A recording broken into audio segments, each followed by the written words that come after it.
কি অবস্থা সবার? তুফান সিনেমাটা অনেক ভালো বিজনেস করতেছে তো, এটা একটা কুচক্রি মহলের মোটেই সহ্য হচ্ছে না। পাশাপাশি কিছু ওই তো কুচক্রি মহলের মধ্যে ওরাও যুক্ত আর কি, কিছু হলুদ সাংবাদিক, কিছু মেনস্ট্রিম মিডিয়া, নামধারী মেনস্ট্রিম মিডিয়া। আমার তো সন্দেহ আছে এরা আসলে কি জেনুইন কিনা। তাদের যে নিউজগুলো না, ভুলভাল নিউজ করতেছে, উল্টাপাল্টা নিউজ করতেছে। অর্থাৎ তারা কি বলতেছে, কেন ভুলভাল বলতেছে আমি, তারা বলতেছে তুফান নিয়ে নাকি দর্শক মহলের মিশ্র প্রতিক্রিয়া।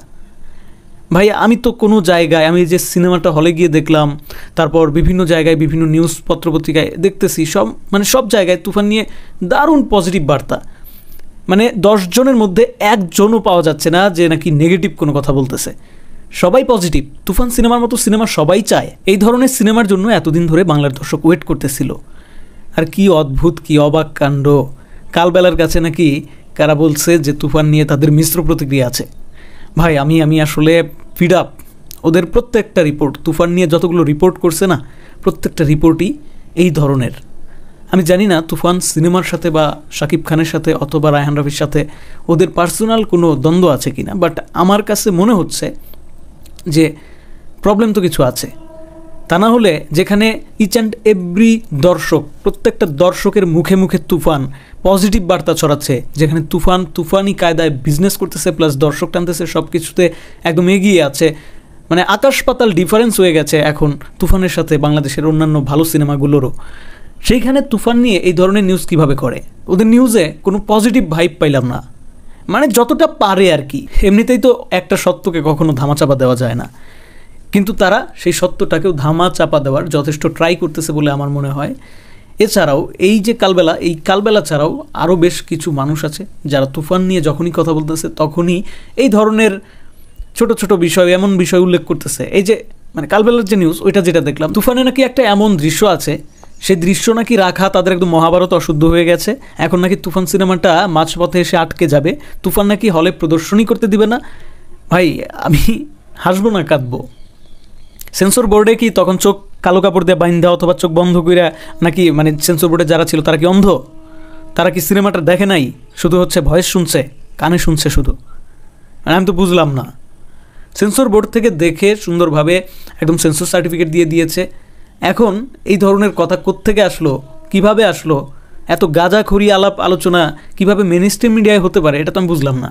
আচ্ছা, ধরে নিলাম কালবেলা যেটা বলতেছে সেটা সত্য, যে তুফান সিনেমায় ওই যে কল্লা ফালায়া দেয় না, শহীদুজ্জামান সেলিমের যে কল্লা ফালায়া দেয়, ওই যে সিনটা একটু আপত্তিকর।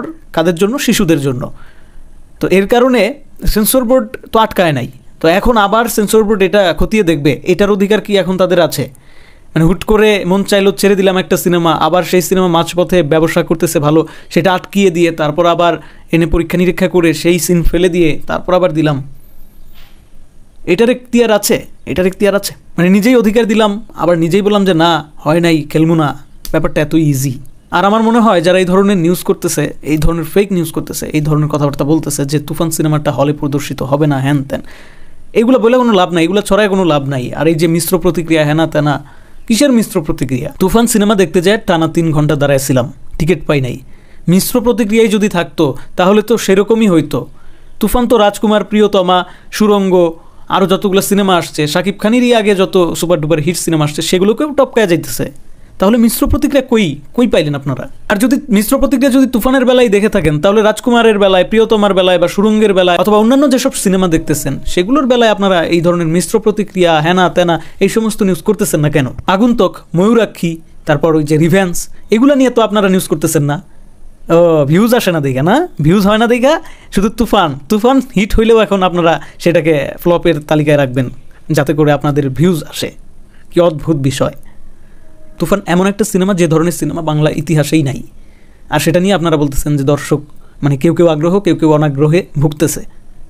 জাস্ট হাস্যকর বিষয়। তাহলে তো আমি বলবো যে ডিপজলের ক্যারিয়ারে যতগুলো সিনেমা আছে, বা মহানায়ক মান্না যে ছিলেন, তার ক্যারিয়ারে যতগুলো সিনেমা আছে, অনেক এরকম সিনেমা আছে যে সমস্ত সিনেমাতে এর চেয়েও ব্রুটাল দৃশ্য, এর চেয়েও মারাত্মকভাবে দেখানো হয়েছে। তখন সেন্সর বোর্ড কি অন্যটা ছিল নাকি? সেগুলো নিয়ে মানুষের কি মিশ্র প্রতিক্রিয়া ছিল? আপনারা যে নিউজ করেন, বুঝে শুনে নিউজ করেন তো। মান্নার এমন অনেক সিনেমা আছে, আমি কিন্তু মহানায়ক মান্নাকে কোনোভাবে ছোট করতেছি না, আমি জাস্ট উদাহরণ দিচ্ছি যে বাংলাদেশে এগুলো এর আগে অনেক হয়েছে, সেগুলো লো কোয়ালিটির ছিল আর এগুলো হাই কোয়ালিটির। এখন যেটা হচ্ছে সেটা তুফানে যেটা হচ্ছে সেটা হাই কোয়ালিটির। এখন যেটা দেখাচ্ছে সেটা খুব সুন্দরভাবে প্রেজেন্ট করা হচ্ছে। তখন যেটা দেখানো হতো তখন অ্যানালগ সিস্টেম ছিল, তখনকার তুলনায় সেটা ঠিক আছে, তখন সেভাবেই প্রেজেন্ট করা হতো, কিন্তু দেখানো তো একই বিষয়। যেমন ধরেন অনেক সিনেমায় মান্না গুন্ডা পান্ডাদের হাত পা ছিঁড়ে ফেলছে, তারপর মাথা টাথা ফালায় দিছে, এরকম অনেক সিনেমা আছে, দেখাই দিতে পারবো, কিন্তু ইউটিউবেই আছে সেগুলো, হয়তো বা ইউটিউবে প্রদর্শনীর সময় হয়তো বা সেগুলো ব্লার করে দিছে, কিন্তু সেটা তো ইউটিউবের ইস্যু আসবে বলে। সিনেমা হলে যদি সেন্সর বোর্ড যদি পারমিশন দিয়ে দেয় তখন আর কি সমস্যা? কিছু কিছু ক্ষেত্রে বাচ্চাদের জন্য এটা একটু দেখতে গিয়ে একটু সমস্যা হতে পারে, কিন্তু আমার কথা হচ্ছে যে এমন অতিরঞ্জিত করে প্রকাশ করার কি দরকার খবর? আপনাদের খবর দেখলে যদি এমন কোনো দর্শক থেকে থাকে যে সে প্রবাস থেকে আসলো, সে তুফান সিনেমা সম্পর্কে কিছু জানে না, সে তো ভাববে যে তুফান খুব একটা ভালো সিনেমা হয় নাই। এই যে আপনারা যে নেগেটিভিটি ছড়াচ্ছেন, এটার কারণটা কি? পার্সোনালি কোনো সাকিবের সাথে কোনো শত্রুতা আছে নাকি চরকি আলফাই এদের সাথে কোনো সমস্যা আছে? কোনো লাভ নাই ভাই। বাংলাদেশে যখন পাবলিক যেটা পছন্দ করে ফেলায় সেখান থেকে পাবলিক কখনো মুখ ফিরায় না সহজে। আর তুফান তো পছন্দ করার মতনই একটা ফিল্ম, তুফান তো দেখার মতোই একটা ফিল্ম। তুফান তো আমি একবার দেখছি, এখন আমার মনটাই চাইতেছে আরও 2বার যেয়ে দেখে আসি। সিরিয়াসলি সময় সুযোগ পাইলে আরেকবার দেখবো। তুফান সিনেমাটা সিরিয়াসলি অনেক ভালো হয়েছে। সত্যিকার অর্থে কোনো মিশ্র প্রতিক্রিয়া আমি দেখি নাই। আমি যে এত মানুষ দেখলাম, হলের বাইরে মানুষ, হলের ভিতরে মানুষ, জায়গা পাইতেছে না, টিকিট পাইতেছে না, ঘন্টার পর ঘন্টা দাঁড়ায় আছে, ঘাইমাচুরে অস্থির হয়ে গেছে। ঈদের দিনেও যেরকম ভিড়, ঈদের পরের দিন তার থেকে বেশি ভিড়, তারপরের দিন তার থেকে বেশি ভিড়। সবাই জানে সিঙ্গেল স্ক্রিন ছাড়াই তুফান যে বিজনেসটা করতেছে, ইতিহাস ব্রেকিং বিজনেস। সো বন্ধুরা, কেউ বিভ্রান্ত হবেন না, এই কালবেলার নিউজ দেখে কেউ বিভ্রান্ত হবেন না। এরা ভিউজের জন্য ভিউজ ব্যবসায় নেমেছে, তাছাড়া আর কিচ্ছু না। এগুলার কথায় বিশ্বাস করবেন না। আপনারা তুফান সিনেমাটা নিজের চোখে গিয়ে দেখে তারপর মন্তব্য করুন কেমন হয়েছে তুফান। তুফান আসলেই তুফান। ধন্যবাদ সবাইকে ভিডিওটি দেখার জন্য।